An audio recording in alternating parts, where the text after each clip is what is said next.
জামাত ক্ষমতায় গেলে নাকি শরিয়া কায়েম করবে না, এই জাতীয় একটা কথা বলা হয়েছে না? ওদেরকে ধরে জিজ্ঞেস করেন, পাগল শরিয়া বলতে বুঝিস কি? আগে ক্লিয়ার কর। শরিয়া মানে খালি চোরের হাত কাটা? শরিয়া মানে খালি কেউ জিনা করলে পাথর মেরে মেরে ফেলা?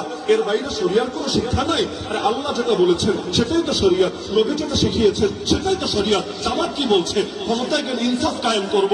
ইনসাফ কি শরিয়ত না? বৈষম্য দূর করব, এটাকে শরিয়ত না? গরিব দুঃখীর হক আদায় করব, এটাকে শরিয়ত না? নারীদের ইজ্জত নিয়ে কাউকে ছিঁড়ে মেরে খেলতে দেবো না, এটা শরিয়ত না? আরে তোমরা শরিয়ত বলতে বোঝাও কি? শরিয়ত বলতে বোঝাও কি?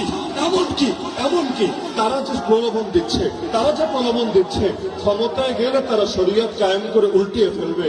এটা কোন শরিয়ত? গতকালও তো আমি দেখেছি, আমি নিজ কানে ভিডিও, সরাসরি তো ছিলাম না, এই মাঠের কথা বলছি।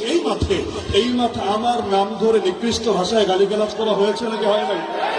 আমাকে আজকে এখানে আসতে দিবে না এরকম ঘোষণা এক অথর্ব দিয়েছে নাকি দেয় নাই? এই গিবত করো তোমাদের শরিয়ত, গালিগালাজ করো তোমাদের শরিয়ত, হুমকি ধমকি দেওয়া তোমাদের শরিয়ত, গুন্ডামি রাস্তারি করা তোমাদের শরিয়ত। বেটা ফাজিল ভোটদামে ঠেকানো না।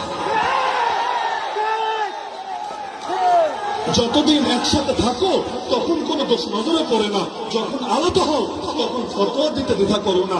মনে রাখবেন, আমরা ফতোয়াকে বিশ্বাস করি, কিন্তু ফতোয়া দিয়ে কেউ যদি ইসলামের জাগরণ, বাংলাদেশ পন্থীদের জাগরণ রুখে দিতে চায়, আমরা তাদেরকে সুযোগ কিছুতে দেব না।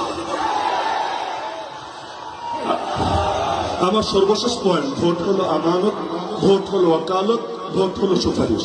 সুতরাং ভোট দেওয়ার আগে আল্লাহর ওয়াস্তে প্রত্যেকে নিজের বিবেকের কাছে দায়বদ্ধ থেকে ভোট দিবেন ইনশাআল্লাহ। নাকি 500 টাকা আর 1000 টাকা পকেটে আসলেই ভোট সেদিকে দেওয়া শুরু করে দিবেন?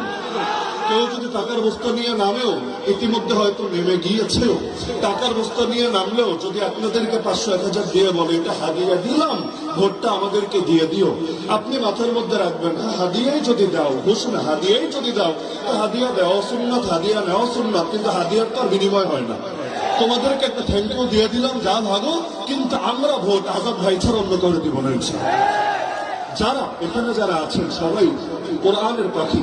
শহীদ আল্লামা দেলোয়ার হোসেন সাঈদী রহমতুল্লাহকে ভালোবাসেন নাকি বাসেন না? আজকে আমি জনসমুদ্রকে বলতে চাই, যারা আল্লামা সাঈদীকে ভালোবাসেন, আগামী 12 তারিখ দাঁড়িপাল্লায় ভোট দিবেন।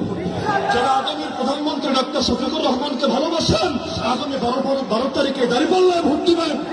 যারা কওমি অঙ্গনে সবচাইতে বলিষ্ঠ কণ্ঠস্বর শেখুল হাদিস আল্লামা মামুনুল হক সাহেবকে ভালোবাসেন, তার প্রতিনিধিত্ব একটু আগে বলে গেলেন হযরত ওবায়দুল কাদের নদভী সাহেব, আপনারাও দাঁড়িপাল্লায় ভোট দিবেন। যারা আমাকেও ভালোবাসেন প্রত্যেকে দাঁড়িপাল্লায় ভোট দিবেন। দাঁড়িপাল্লা